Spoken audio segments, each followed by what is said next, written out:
I'm going to give you today a brief overview of a groundbreaking new technology called ageLOC Vitality and the dramatic benefits this Vitality product has for athletes.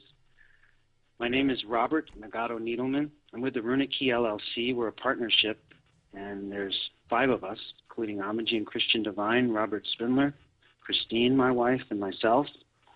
And my background is in molecular biology. I did my BS at Brown University with honors, and then I attended the PhD program at the University of California, San Francisco in molecular biology and biochemistry with the National Science Foundation Fellowship. And I have been certified as an American Council on Exercise personal trainer. I'm going to move on now and give you a brief overview of what I want to talk about, because this is a very exciting topic. We're going to talk about how energy is produced in the body of an athlete, and a lot of you may already know about this, but I'm going to give just a brief description, which is a background to why ageLOC Vitality is so powerful. And then I'm going to talk about ageLOC Vitality, how it affects the mitochondria or the batteries of the cell, the amazing benefits to athletes, and how this is exclusive to Nu Skin. It's patented, and it's uncomparable to anything else on the market. Mitochondria are found in most cells of the body. And you'll see this is a brain cell with a nucleus and the mitochondria. And the mitochondria use oxygen and the breakdown products of our diet, the carbohydrates, fats, and proteins, and how they're digested, combines that with oxygen and produces this high-energy molecule called ATP, or adenosine triphosphate. And ATP provides the energy for muscle contraction and most all of the reactions that happen in the human body. So if we look at an athlete's muscle and we get smaller and smaller and we keep looking at it, the bone would be here in the tendon, and then it moves into the striated or skeletal muscle. It gets smaller and smaller, and we get into muscle fibers. These individual muscle fibers have what's called myofibrils in them, very small units of contraction. And you see these little blue mitochondria. They are found in very large number in skeletal muscle, and they provide the energy for muscle contraction. There's another kind of metabolism that happens without oxygen, and it's important to distinguish between these two. It's called anaerobic metabolism. We store in our bodies glycogen, which is a way that our body can store carbohydrate in the liver and the muscle. And when the carbohydrate's needed, the glycogen gets converted or broken down into glucose, and the glucose can then be used by the muscle cells. We're going to compare briefly aerobic and anaerobic energy production. Aerobic requires oxygen and requires mitochondria. In aerobic metabolism, you have a glucose molecule in combination with oxygen and mitochondria producing energy. You get a lot of energy. This is a very efficient energy production. You get 42 molecules of ATP for 1 molecule of glucose. In anaerobic metabolism, you produce energy, but you do not use oxygen. So the stored glycogen in the body is broken down into glucose. In this instance, 1 glucose molecule produces energy, but you only get 4 ATP. It's a much less efficient reaction. It is a faster reaction, which has an important reason. I'm going to show you that in a minute. We also produce lactic acid in anaerobic metabolism, and that's what produces that burning sensation in muscles. And we look at a curve here, and this is for maximal exercise, the different roles of energy production systems. The first system that kicks in is this phosphocreatine system, and that gets used up very quickly. At the same time, anaerobic glycolysis kicks in, and that's this curve. And that's still a very short amount of time that system operates. That requires glycogen to be broken down into glucose, or glucose to be present, and then without oxygen, energy is produced. Now, a top highly fit Olympic athlete can maybe go 4 minutes with anaerobic glycolysis. Most people can go maybe 2 minutes. What's the most important thing that I want you to see from this curve is that this line right here is oxidative metabolism. That's using energy. Oxygen and mitochondria are required. And that is going to be the athlete's real long-term energy source through exercise. And we're talking once you get into many minutes, into hours and hours and marathons. And that's when fat utilization gets used primarily for the material to make energy. And that's very beneficial to an athlete because that means less carbohydrates getting used. So the initial muscle energy demands are too fast. Many people are under the impression that the muscle will use anaerobic metabolism because there's not enough oxygen. What actually is the case is when maximal exercise starts, ATP is being burned so quickly that it needs to be replenished very quickly. And so anaerobic metabolism must be used because oxygen and mitochondria take longer to produce energy, although it's much more efficient. So as soon as the body can switch over and let the mitochondria be the primary energy source in exercise, the better. And the more efficient an athlete's mitochondria are, the quicker they can engage aerobic metabolism for long-term exercise. So the longer you can rely on your aerobic energy system, the longer you can sustain efforts at reduced cost to the body using fuel from fat instead of from carbohydrate. And the aerobic system is loaded with mitochondria, and this powers muscular contraction. Mitochondrial capacity increases with training. This is a very important point. So as an athlete trains, their mitochondria have more and more capacity to produce energy. So moderate training is this bar more than the control that doesn't have training. These are top trained athletes with much higher levels of mitochondrial capacity. And there's an immobilized person, which is even less than control. So that's an important point.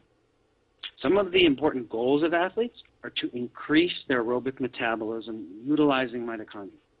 Another important goal is to maximize their glycogen storage. You always want that store of energy. If glycogen gets depleted and then blood sugar starts dropping, a person can experience what's called hitting the wall. Anyone that's had this knows this is not a good experience in competitive sports. It's also not enjoyable at all. The blood sugar stops getting to the brain in a high enough level, and the athlete cannot function in that state. But the studies have also shown that glycogen depletion in long-term exercise also leads to muscle fatigue. So glycogen storage is critical to a high-performance athlete. And another very important goal is to increase your oxygen uptake, and that's denoted as VO2 max. Because the more an athlete can uptake oxygen, the more it can feed that oxygen to mitochondria to power aerobic metabolism. So this begs a couple of obvious questions, and this is another picture, very nice picture of a mitochondria. How do you improve mitochondrial function? Because that's going to be dramatically important to an athlete. What is the difference between younger and older mitochondria? We're going to look at both of those questions. And the answer lies in the expression of mitochondrial genes, which asks the question, what is gene expression? And here's a pretty picture of a chromosome, and different scientists study how genes within the chromosomes get expressed. I'm going to give you a very brief overview of gene expression because it's extremely pertinent to what we're talking about here. Genetics are the basic alphabet of life. So the letters of DNA sequence carry information that code for all the proteins in your body. It's a basic blueprint to make proteins. However, there's a contrast between genes and gene expression, how those genes are used. And an example that's used a lot is hardware versus software. The DNA, or the basic genetics, can be thought of as the hardware of the computer. A simple Macintosh laptop like this. Gene expression is how the genes are used, and that can be a variety of ways. So a laptop can use Windows to run, can run Mac software, many different ways. There are many interpretations of the basic blueprint of DNA. And the factor that affects it the most is the environment. And environment influences gene expression. These are two twins. There are many, many twin studies being done like this. These women have identical DNA, but they look very different. And the difference is they've had different environmental exposures. They've had different diet. They've had different thoughts and emotions. Everything affects gene expression. When you look at their DNA, this little area is showing that although these women have identical chromosomes, each of those is a chromosome, they're using them differently to express their genes. So gene expression is how a cell interacts with its environment and then chooses what genes to use. Another very strong example here is these are two genetically identical mice. They both carry a mutation called a ageLOC mutation. This mouse is expressing the mutation. It makes them overweight, changes the coat color, they make them prone to diabetes, heart disease, cancer. The only difference between these genetically identical mice is that this mouse, when she was in utero, her mother was fed extra B vitamins, extra B12, extra folic acid, and that alone was enough to shut off this ageLOC mutation and produce a normal mouse. So there's a lot more to the picture than just the genetics. The gene expression is what matters. This gene has been shut down through environmental influences. So we can affect the expression of genes. And the same thing's going on in muscles. Every time exercise is performed, gene expression changes occur within the muscle. And as a person trains and trains, these cumulative effects lead to changes in what's called muscle phenotype, or how the muscle expresses its genes. And one of the most prominent is an increase in mitochondrial content, which confers greater resistance to muscle fatigue. This is of utmost importance to an athlete. Now, the ageLOC breakthrough that we've had in Nu Skin Enterprises and Pharmanex, which is the supplement branch of Nu Skin, the old paradigm was that aging is inevitable. There's nothing you can do to influence the genes you've inherited.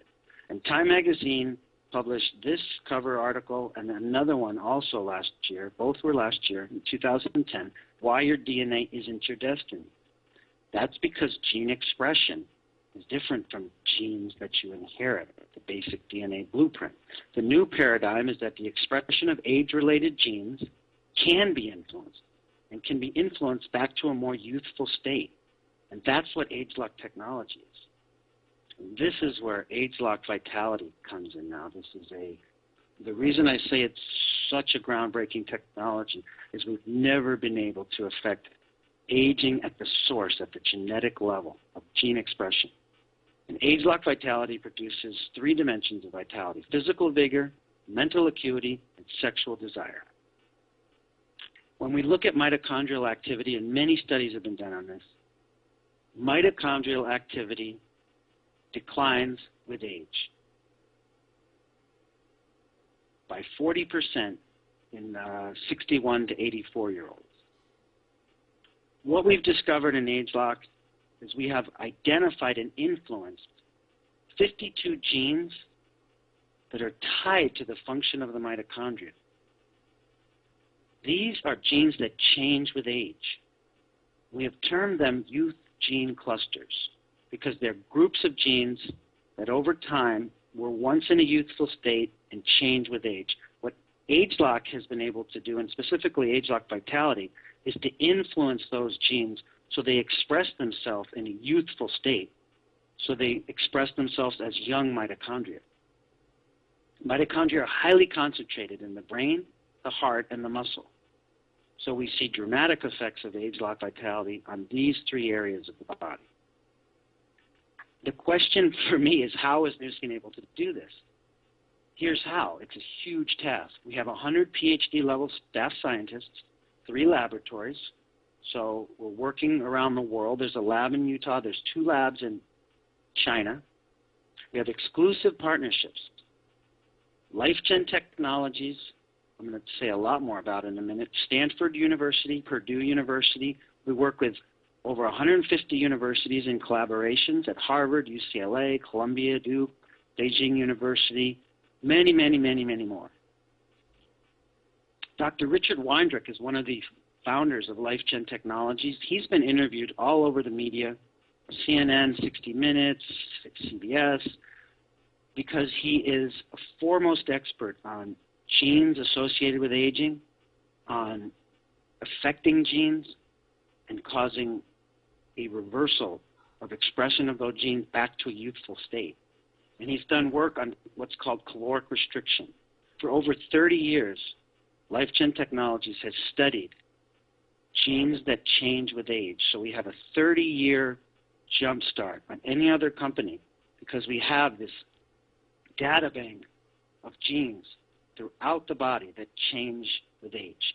LifeGen has patented this gene expression profiling and identified what we call youth gene clusters, as I said, and that's only because of the long-term research that's been done.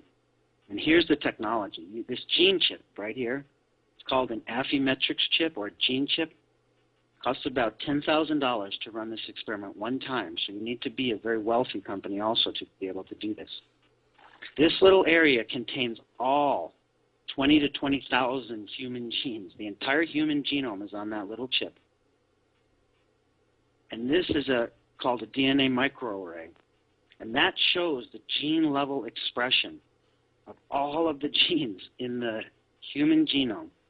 And when you know which genes are the youth gene clusters, which is no easy task, you can then look at their specific expression and generate this DNA heat map that shows you which genes are highly expressed and which genes are less expressed.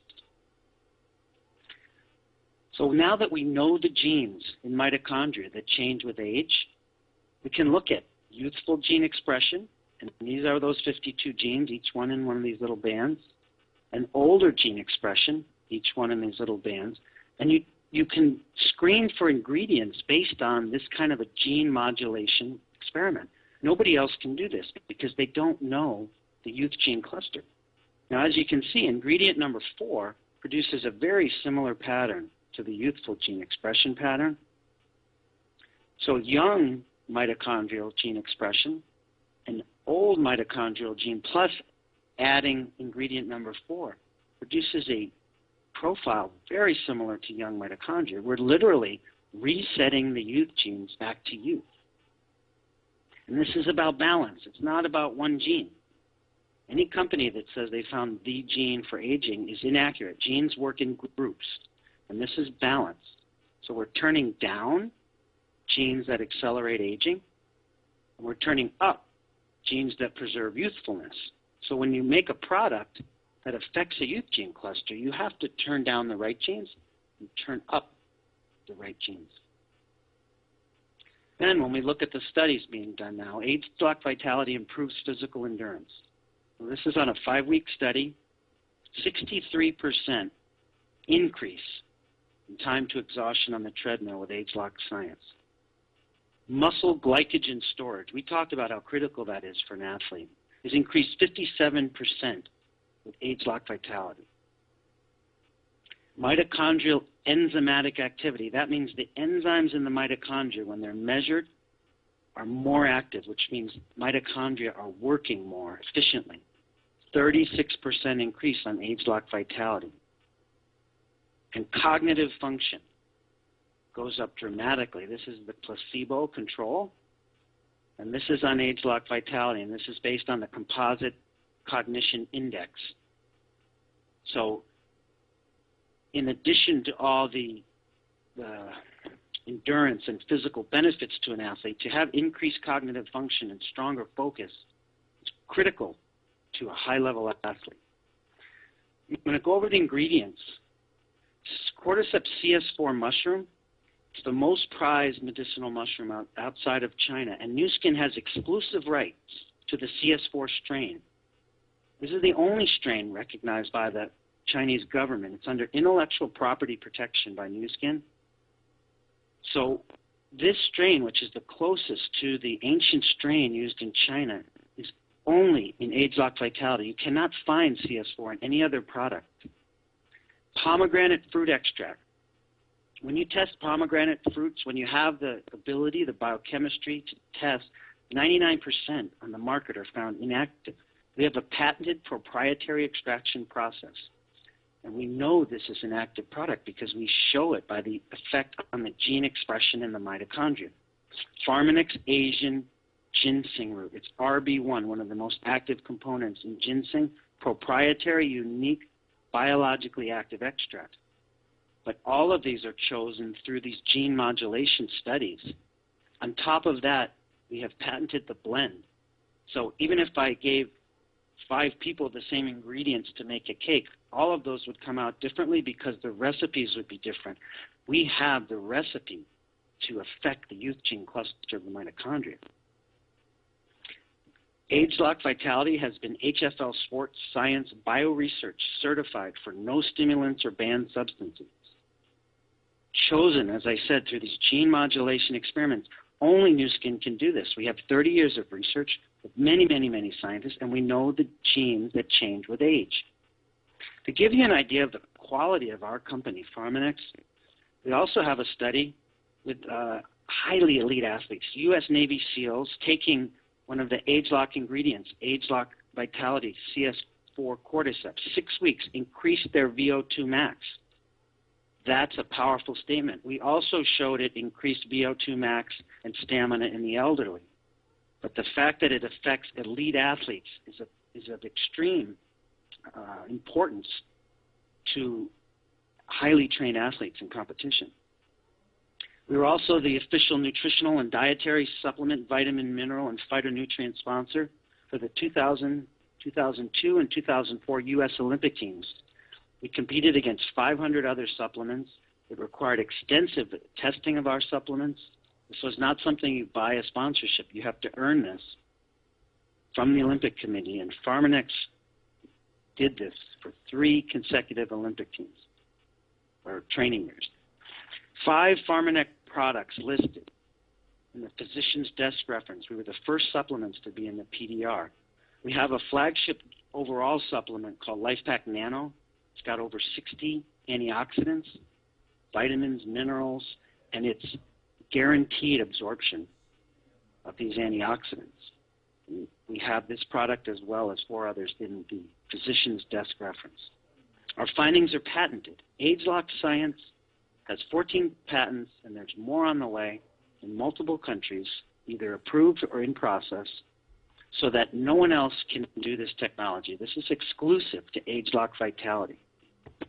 I would strongly recommend you take Vitality for at least a 90-day trial period.